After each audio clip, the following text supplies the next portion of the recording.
আজ অনেক দিন পর একটা নর্মাল ভ্লগ আমার এই চ্যানেলে আপলোড করছি, আপনাদের সাথে শেয়ার করছি। আপনারা দেখতে থাকুন। প্রথমেই দেখুন বাবা পুকুরে জাল ফেলছে। এখন মোটামুটি শীতকাল পড়ে গেছে। এই সময়ের ভিডিও মানে শীতটা সেই হালকা হালকা পড়ছে সেই সময়ের ভিডিও।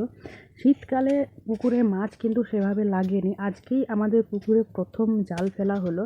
তো বাবাকে আমি বারণ করেছিলাম যে এখনই জাল ফেলতে হবে না, কারণ এই মাস তিনেক আগেই তো পুকুরে মাছ ছাড়া হলো। এখন আর মাছগুলো কতটুকুনি বা বাড়বে। তবে বাবা কথা শুনলো না। বাবা বললো একবার দেখি না মাছগুলো জালে পড়ছে কিনা, কোন মাছগুলো রয়েছে, কোন মাছগুলো মরে গেছে, আবার মাছগুলো কত বড় কি হলো। তো সেই সব দেখার জন্য বাবা জাল ফেললো। তো আমি আসলে জাল ফেলতে বারণ করেছিলাম, তার কারণ জালে তো মাছ পড়বে এটা জানা কথা, কারণ অনেক মাছ ছাড়া হয়েছে। তবে যেটা প্রবলেম সেটা হচ্ছে যে এই যে জালে এতগুলো মাছ পড়েছে দেখছেন, এই মাছগুলো সব তো রাখা হবে না। এবার কিছু কিছু মাছ জালে এমনভাবে মানে আটকে যায়, ওইগুলো ছাড়িয়ে যখন জলে ছাড়া হয় তখন ওগুলো মরে যায়।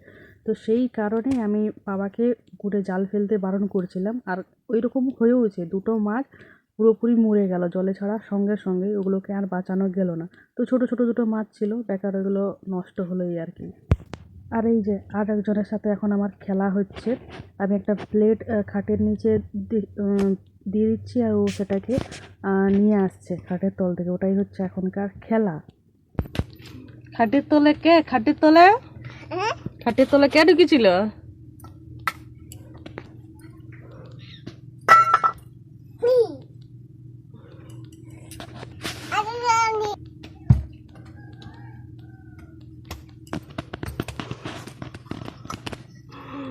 কেটা খাটের তলে? কেটা?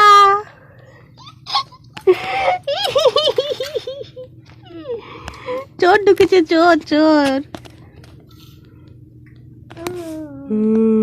একটা অবাক করা জিনিস দেখায়। এই যে দেখুন, এই কাঠটা যে রয়েছে, মোটা কাঠটা, এটা হচ্ছে নিম গাছের কাঠ। আমাদের যে নিম গাছ ছিল সেই গাছটা কাটা হয়েছে। সেটা তো অনেক দিন আগে আপনাদের সাথে ভিডিওতে শেয়ার করেছিলাম, তখন আমি রেগুলার ভিডিও করতাম। তো এই নিম গাছটা কেটে গাছের গুঁড়িটা এখানে রাখা হয়েছে। আর এই গাছ থেকে দেখুন আবার অন্য একটা কী যেন গাছ হয়েছে। আমি ভাবলাম হয়তো উপরে কোনো বীজ পড়েছে, সেই থেকে গাছটা বেরিয়েছে। কিন্তু গাছের গোড়ায় ভালো করে দেখার পর বুঝলাম যে না, গাছের মানে কোনো জায়গায় কোনো বীজ থেকে হয়নি। এইটা মনে হয় গাছ থেকে মানে এই গুঁড়িটার থেকে নতুন গাছ গজিয়েছে। কিন্তু সেটাও মনে হলো না, কারণ গুঁড়িটা তো পুরোপুরি মরে গেছে। কী ব্যাপার আমি বুঝতে পারলাম না। এই ভিডিওটা করে আমি রাখলাম।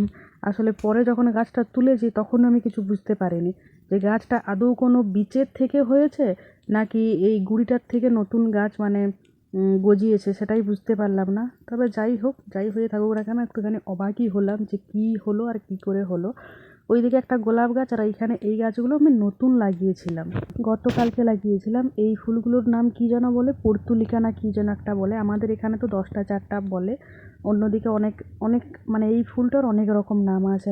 আর এই যে বৃষ্টি পড়া আরম্ভ হয়ে গেছে। এই বছর এত পরিমাণে বৃষ্টি হয়েছে যা মানে শত শত বছর আগেও হয়তো দেখা যায়নি। বৃষ্টি যে পড়ছে, মানে বর্ষা যে এসেছে, বর্ষা আর বাড়ি যাওয়ার নাম করছে না। প্রচণ্ড পরিমাণে বৃষ্টি, প্রচণ্ড পরিমাণে বৃষ্টি। এই বৃষ্টিতে মানে যতদিন বৃষ্টি পড়েছে, যতদিন বর্ষা ছিল, ততদিন তো আমার মাথায় পুরো হাত, মানে আমার ঘরটা ভেঙে যাওয়ার যে ভয়টা ছিল আর কি, সেই জন্য পুরো রাতের পর রাত জেগেছি, ঘুম আসেনি। রাত্রেবেলা মাঝে মধ্যেই ঘর থেকে মাটি পড়তো ঘর ভেঙে যাওয়ার জন্য, মানে ভয়ে ভয়ে ভয়ে থাকতাম। এদিকে দেখুন অবস্থা, এত পরিমাণে বৃষ্টি পড়ছে, রাস্তায় এত বৃষ্টির জল যাচ্ছে। এইদিকে ঠাকুমার নাতনি বেরিয়ে গেছে ছাতা নিয়ে। কেন না, তাকে যতক্ষণ না পর্যন্ত ঘুরিয়ে ঘুরিয়ে খাওয়াচ্ছে সে কিন্তু খাবে না। তাতে বৃষ্টি পড়ুক ঝড় দেখ যাই হোক, তাকে খাওয়াতে গেলে কিন্তু ঘুরিয়ে ঘুরিয়েই খাওয়াতে হবে। ওর ঠাকুমা এখন এই যে ছাতা নিয়ে বেরিয়েছে, এইখানে দাঁড়িয়ে দাঁড়িয়ে খাওয়াচ্ছে। এখন যদি না খেতে মানে না খায়, তাহলে এই রাস্তার জলে জলে দুজনে মিলে ঘুরবে আর খাওয়াবে। এখন 1 ঘন্টা ধরে ওকে ঘুরিয়ে ঘুরিয়ে খাওয়াতে থাকবে। এটা সকালবেলার খাওয়া, 3 বেলায় কিন্তু ওকে এরকম করেই খাওয়াতে হয়, না হলে কিন্তু ও খাবে না। আর এইদিকে আজকে আমাদের রান্না হচ্ছে মাংস। আজকে মাংসটা আমি প্রথমবার আলু পেঁপে দিয়ে রান্না করছি। ছোট্টবেলার সময় আমার বাবা রান্না করতো আলু পেঁপে দিয়ে মাংসর ঝোল, সেটা যে কী ভালো লাগতো খেতে, সেই স্বাদ এখনও মুখে লেগে আছে। তো আমি অনেক দিন ধরেই ভাবছিলাম যে আলু পেঁপে দিয়ে মাংসর ঝোল করব, কিন্তু কীভাবে করে আমি বুঝতে পারছিলাম না। সেই সঙ্গে আমি করলে সেই স্বাদ আসবে কি আসবে না সেটাও তো জানি না। তবে আজকে সাহস করে আলু পেঁপে দিয়ে মাংসের ঝোল করলাম। মোটামুটি খেতে ভালোই হয়েছিল, খারাপ হয়নি। তবে সেই ছোটোবেলার সময় বাপি যেভাবে রান্না করে খাওয়াতো ঠিক সেই স্বাদ আসেনি। মানে অত ভালো রান্নাও আমি করতে পারি না, কিন্তু বাবা মানে আমার শ্বশুর শাশুড়ি দুজনেই বললো যে মাংসটা বেশ ভালোই হয়েছিল। ওরা দুজনেই পেঁপে খেতে পছন্দ করে, কিন্তু আমার আবার সেরকম একটা ভালো লাগে না পেঁপে। আমার প্রদীপের তো একেবারেই ভালো লাগে না পেঁপে, কোনো তরকারিতে দিয়ে দিলে সেই তরকারি খাবেই না। আমি মোটামুটি খাই, তবে খুব একটা ভালো লাগে না। কাদা কাদায় আসলি তখন কিছু হলো নি, আর এখন যাওয়ার সময় কাদা। যা ও যা। ওর কোনো সময় ঘরে থাকতে ইচ্ছে করে না, একবার ঘর থেকে যদি বেরিয়ে যেতে পেরেছে আর ঘর কোনোভাবে যেতে চায় না। একদিন পুরো দিন পরিষ্কার করেছিল, মানে বৃষ্টি টিষ্টি বেশ 2-3 দিন ধরে পড়েনি। তো এই দিন তো একেবারেই পড়েনি, চারদিকে একটুখানি শুকনো শুকনো হয়েছিল। তো বিকেলের দিকে আমরা বেরিয়েছিলাম একটুখানি ঘুরতে বা বলতে পারেন হাঁটতে। তো যখন আমি বেরোতে যাই তখন আমাদের সোনামণি দেখতে পেয়ে গেছিলো আমাকে, ব্যাস আমার সাথে যাবে, আর আমাকে কিছুতেই ছাড়েনি। তো আমি, রূপসা আর আমাদের পুচকি 3 জনে মিলে এসেছি হাঁটতে। ও কিন্তু খুব ভালো, এতটা রাস্তা এসেছি ওকে সেভাবে কোলে নিতেই হয়নি। আসার সময় তো পুরো রাস্তায় ছুটে ছুটে এসেছে, একটুখানি করে ছুটেছে, একটুখানি হেঁটেছে। যাওয়ার সময় একটুখানি ক্লান্ত হয়ে গেছিলো, তো যাওয়ার সময় অনেকটা রাস্তায় ওকে কোলে নিতে হয়েছে, তবে আসার সময় এতটুকুনও কোলে চাপেনি। তো এইখানে রূপসা আর ও দুজনে ছুটে ছুটে যাচ্ছে আর আমি একটুখানি জোরে জোরে হাঁটছিলাম। বর্ষাকালে যেদিনই একটুখানি বৃষ্টি টিষ্টি কম পড়তো হাঁটতে যাওয়ার চেষ্টা করতাম, কিন্তু হাঁটতে যেতে পারতাম না সেভাবে। কারণ কি, ওই আমাদের এইখানটায় মানে আমাদের যে রাস্তাটা, এই রাস্তাটাই জল, অনেকটা জল। তারপরের রাস্তাটা পুরোটাই শুকনো, কিন্তু এইটুকুটা পার করাটাই একটুখানি মুশকিল, একটু নয় অনেকখানি মুশকিল হয়ে যেত। যাই হোক, এইদিকে এখন আমরা হাঁটতে যাচ্ছি, ঠিক আছে। অনেকটা পরিমাণে গেছিলাম, প্রায় 2 কিলোমিটার মতো গেছিলাম বাড়ির থেকে আর কি। 2 কিলোমিটার মতো গেছিলাম। ক্যানেল যে আছে, ক্যানেল পেরিয়ে আরও বেশ কিছুটা গেছিলাম। আর পুরো রাস্তাটা বেশ মজা করে করে গেছিলাম। একটুখানি মানে কম হাঁটা হচ্ছিল, একটুখানি আস্তে আস্তে হাঁটা হচ্ছিল ঠিকই, যেহেতু আমাদের পটকুকে নিয়ে গেছিলাম আমাদের সাথে করে। কিন্তু ও তো বাচ্চা, সব সময় তো আর ছুটতে পারছিল না, তবে ওর ছোটা আর আমাদের জোরে জোরে হাঁটা কিন্তু সমান।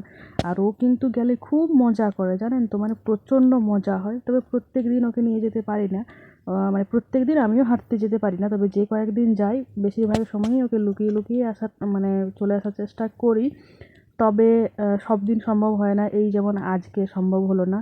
এইদিকে অবস্থাটাও দেখুন একবার, ছাতা নিয়েছে, একে তো এইটুকুনি একটা বাচ্চা, এখনও 2 বছর বয়স হয়নি। আর এই যে ছাতা নিয়েছে, মানে ছাতা আর সঙ্গেও ছুটছে, মানে ছাতা ধরবে আর সঙ্গে ছুটবে, আর ছাতা না দিলেই চিৎকার করা আরম্ভ করেছে। আমি ওকে অনেক ভুলিয়ে ভালিয়ে ছাতাটা নিলাম। এবার ছাতা নিতেও দিদি এগিয়ে গেছে, সেটাও চ মানে চ চিৎকার। চ চ।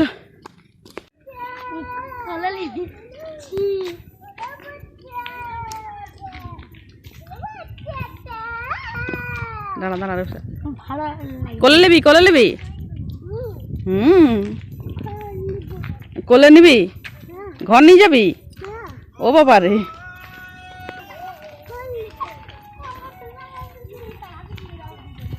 এ এ কোলে নিব, যাস না যাস না যাস না কোলে নিতে, কামাই দিবে। বাড়ি এসে গেছি, এখন সন্ধে সন্ধে হয়েও গেছে। ওর একবার মুখের অবস্থাটা দেখুন, এই দেখুন, এই যে চকলেট খেয়ে মুখের অবস্থা এরকম করেছে। আর মুখটা একবার দেখিয়েও দিল। আসার পথে সিঙ্গারা নিয়ে এসেছিলাম, সেই সিঙ্গারাটাই ও এখন খাচ্ছে। ও আবার শুধু সিঙ্গারা খাবো বললো না, বললো একটুখানি মুড়ি খাবো। তো একটুখানি শুকনো মুড়ি খাচ্ছে, একটুখানি সিঙ্গারা খাচ্ছে। আর ওর মুখটা দেখে আমি তো হেসে মরে যাচ্ছি, এত ফানি লাগছে ওর মুখটা।